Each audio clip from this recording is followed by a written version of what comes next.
چې یو سړی و ښځې ته یې وی چې که زه مړ شم ته به بل میړه وکړې. هغې نه سړیه خدای دې نه کړي چې زه به بل میړه کوم. ویل مه کوه ښځې. ویل خدای په راستی کې و.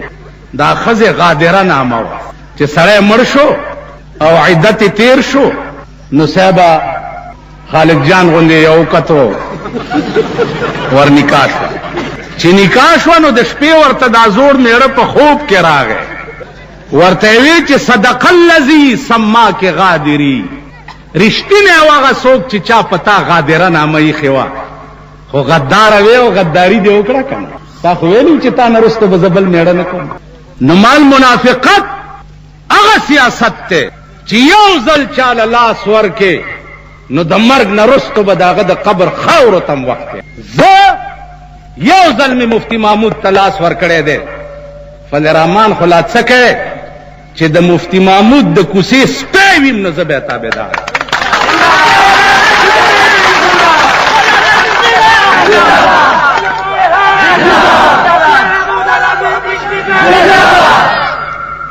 نو ما وی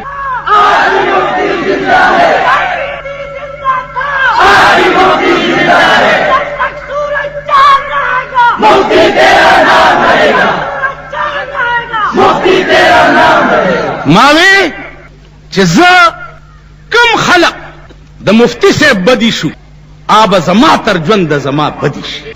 کم چې د هغه خوښو آب زما تر ژوند د زما خوښ. افسوس په تاسو دی چې د مفتی صاحب د شان او د وجاهت نه مرعوب وي نو چې ژوندی خو په خوا کې ناست وي او چې مړ شو نو د غادرې کار م وکړو لاړو د ضیاءالحق په غېږ کې کېناست. زما د ژوند ریکارډ دی په 12 کاله د ضیاء حکومت. که ما د ضیاء د وزیر دفتر لیدلی نو ما به 1 کروڑ ځل د خنزیر مخ لیدلی. یا به مې وزیر ته د څه کار ویلي. وزیر زه وزیر منم نه نو د کار به ورته. یو چیف منسټر زمونږه تیر چې شو او بیا وزرې کړي دي. سخاکوټ ایجنسی والا واورئ نن د هندوستان د آزادۍ سالار او د شیخ الهند دستراس هغه نن د مین روډ نه په 3-4 میله کې پروت دی. لعنت په دغه حکومت او لعنت د دغه ایجنسی په حکومت چې 3 میله سړک د آزادۍ علمبردار ته پوخ نشو. شرمېدلو چېرته چې ستاسو د ښځو ګذر کیږي هلته خو پوارې لګولي دي. ستاسو چوبرې چې چېرته ګرځي را ګرځي هلته خو فټپاتونه جوړ کړي دي او چېرته چې د هندوستان د آزادۍ علمبردار پروت دی ورشئ کور یې وګورئ کټ یې وګورئ هغه ژوند یې وګورئ چې څنګه یې تېر کو. اوس دې زر عالمه نو 3 میله سړک ورته چا پوخ نه کړ. تاسو له شرم نه ګرځي. تھرو آؤٹ د دې ایجنسی د پولیټیکل ایجنټ بایکاټ وکئ چې په دروازه باندې خپه کېندو چې تر څو پورې د دې سالار سړک دی جوړ کړی دی. د سخاکوټ د بازار سړک ډېر ضروري که دا ډېر ضروري دی وایي. د ملک د آزادۍ سالار دلته پروت. زه د سخاکوټ خلقو نه کله تپوس وکړم دوی یې پېژنیم نه. میا سې پېژنم والله خبر نه یم. دا هغه ګوګشتوان دي برګې ټوپۍ هم په سر کړي دي او چا پکې اولداري لګولې. تاسو خیال راکړئ. نو عرض مې دا چې نن په پاکستان کې قوم د قوم خدای نه سرکش او باغي دی. چې قوم د قوم باغي دی نو کما تکونون یؤمر علیکم چې څنګه یی دغسې به در باندې امیران راځي. اعمالکم عمالکم ستاسو عملونه ستاسو حکمرانان دي. عزیزانو خدای ته رجوع شئ. ستا په دې ملک یو ډله د تبلیغي جماعت ورته شته. زما دا ایمان دی چې د تبلیغي جماعت والاو نه ښه ډله د ځمکې په مخ بله نشته. هر څه بې پیسې کوي. مونږ علاقه کې یو پیر دی ویل دا تبلیغیان ښه نه دي. مال خبره دا ده فرق پکې دا ده. تبلیغیان بستره خپله ګرځوي روټۍ خپله خوري اوبه خپلې څکي سملي په ځمکه کټ درنه نه غواړي. دین درته ښیي بې پیسې او ته دعام په پیسو کې او دین هم په پیسو ښیي. نو وایه ښه تبلیغیان شو که تش وې خدای دې بېخ مال په دا لوپټاو باسه چې په سر دی شو. مونږ د ګرمۍ نه مړ کېږو، تا لوپټه په سر کړې ده او چوغه دې ماغوستې ده. تاسو خیال راغی؟ نو عرض مې دا و چې په هره زمانه کې به خدای خلق پیدا کوي. ستاسو په دې علاقه کې مولانا عزیز الرحمان صاحب د ډکی که وفات شو، مولانا عزیز الرحمان، مولانا عزیز الرحمان، جمعیت علماء اسلام، که وفات شو نو دا یاد لرای بل عزیز الرحمان به خدای پیدا کوي او هغه کار به تیالي. که د مفتی محمود کار د مولانا فضل الرحمان نه خدای پاک علی، نو د عزیز الرحمان کار بم خدای د بل مولانا علی. تاسو پوه شئ؟ په دې خوشحالیږه ما چې دی مړ شو او ای مرا به مرگ عدو جای شادمانی نیست که زندگانی امانیز جاویدانی نیست. خوشحالیږه ما تا د پاره به موسی پیدا کیږي چې په دې مزغو به ټک درکوي او سر برانه نه اوچته. پرون د سیاسي پارټو بایکاټ الیکشنو تام د اسمبلی مزې واغستې. دا ځل سیاسي پارټۍ به په میدان کې زه تا ته وګورم چې ته یو سیټ رانه والی. نعرہ تکبیر، جمعیت علماء اسلام،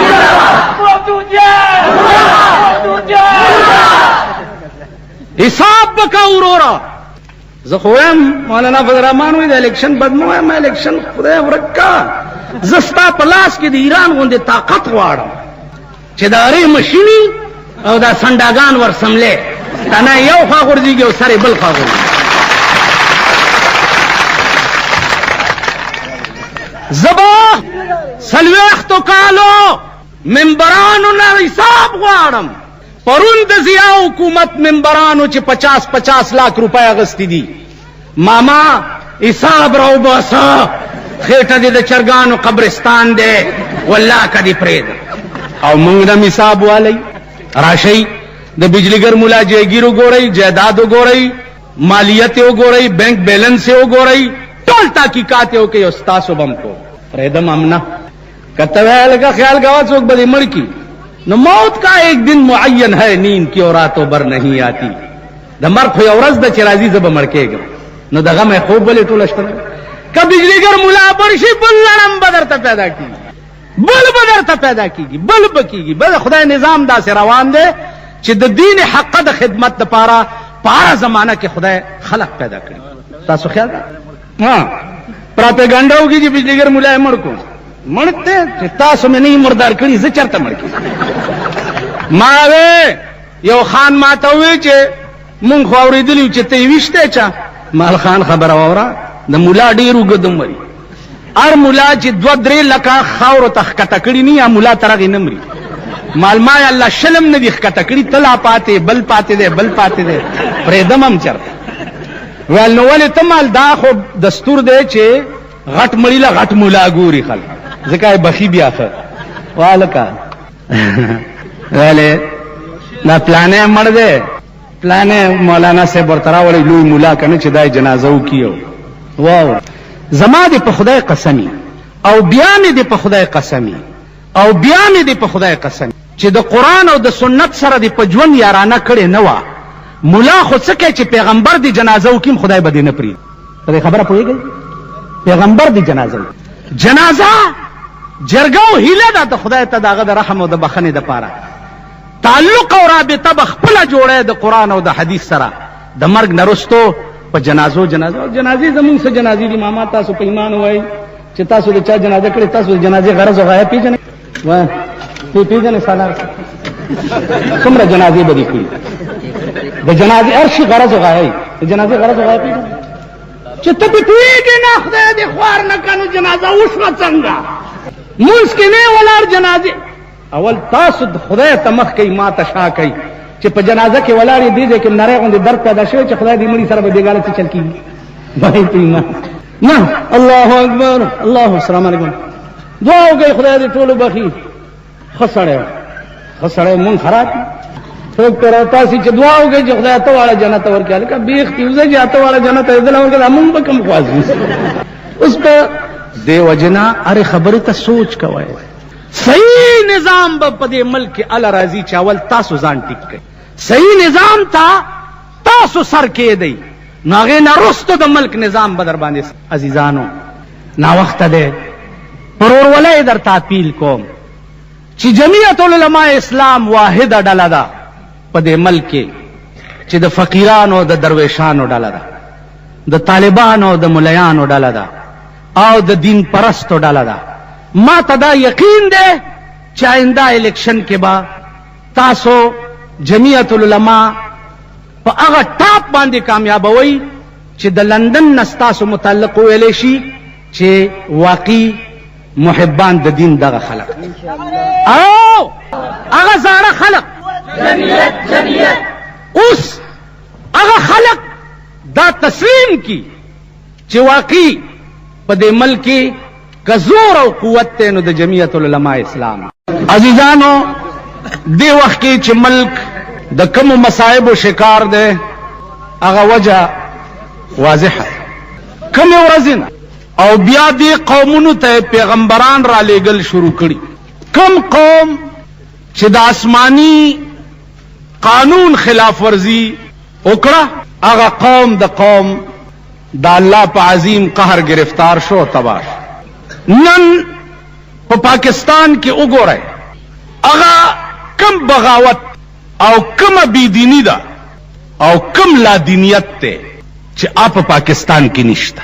داسې ګناه پاتې نه ده چې مونږه اونکړه.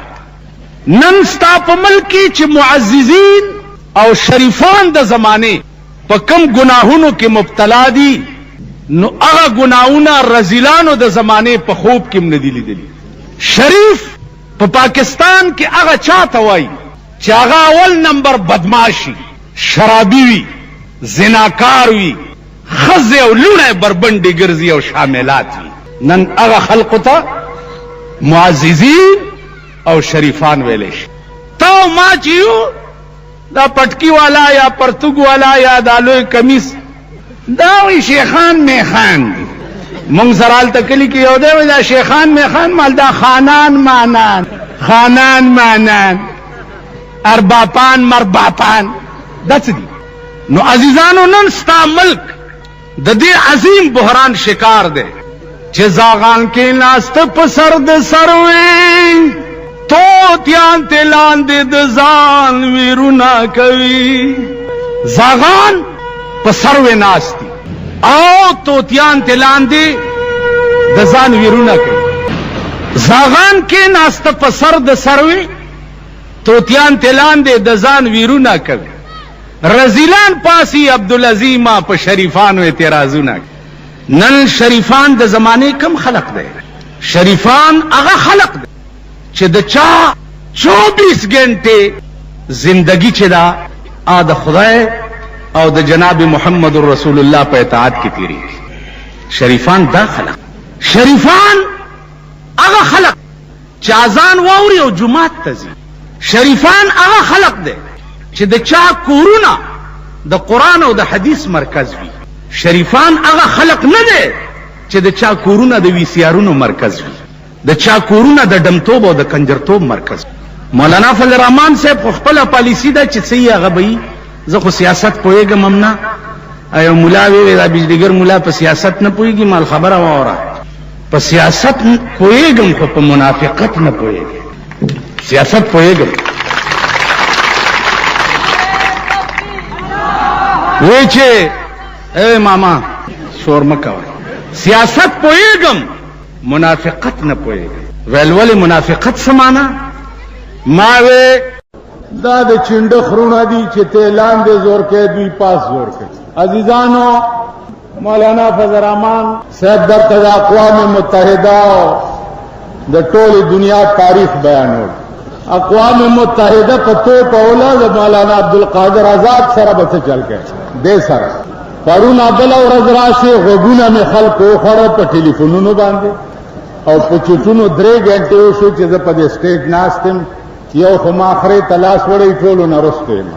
نو عزیزانو د سره به څه چل کوئ؟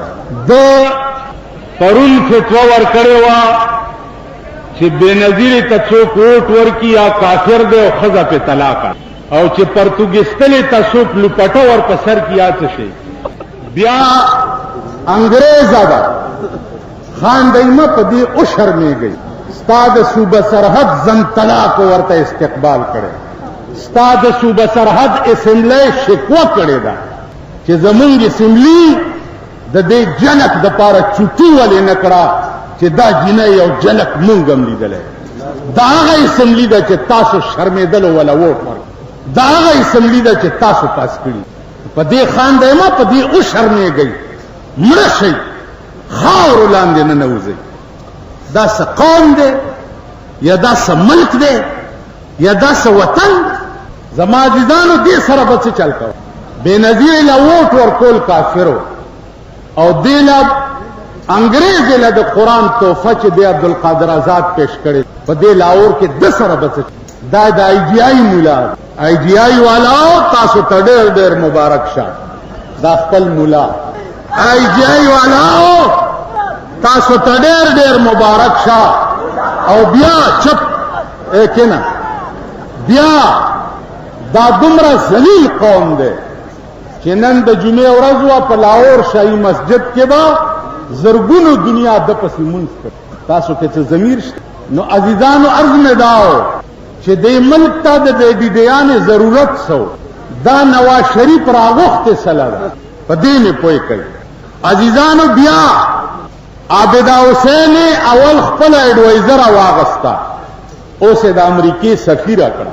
خبره دا وجاړئ خپل کور کې مړی شوی دی، تاسو د بار ملکونه جاړی لګیا یې. بیا دا د امریکې پیټوان او ټټوان دي، امریکا بیا لګیا د عراق د پاره څه پروګرام جوړی. نو مونږ خو د امریکې په لاس کې لوبیږو، دا د اسلام نوم چالو په خدای قسم مونږ ته پته ده چې په دې ملک اسلام چې امریکې نه ویلي نواز شریف یې نشي راوستی، غلام اسحاق یې نشي راوستی. ستا غلام اسحاق سره د دومره لوی عقله لاړو په ایران کې د شیعو په ملک کې تقریر کولو او په تقریر کې د خپل ملک دا پوزیشن بد وي. تاسو خیال راغی؟ نو زما عزیزانو عرض مې دا کېنئ بے غیرت شرمېده کړه مو کو درنه پرت به وباسم، ستاسو ایمان مې معلوم بے حیا. نو زما عزیزانو عرض مې دا چې نن ستا ملک تباه دی، دا د انګریز او د امریکې ټټوان دي.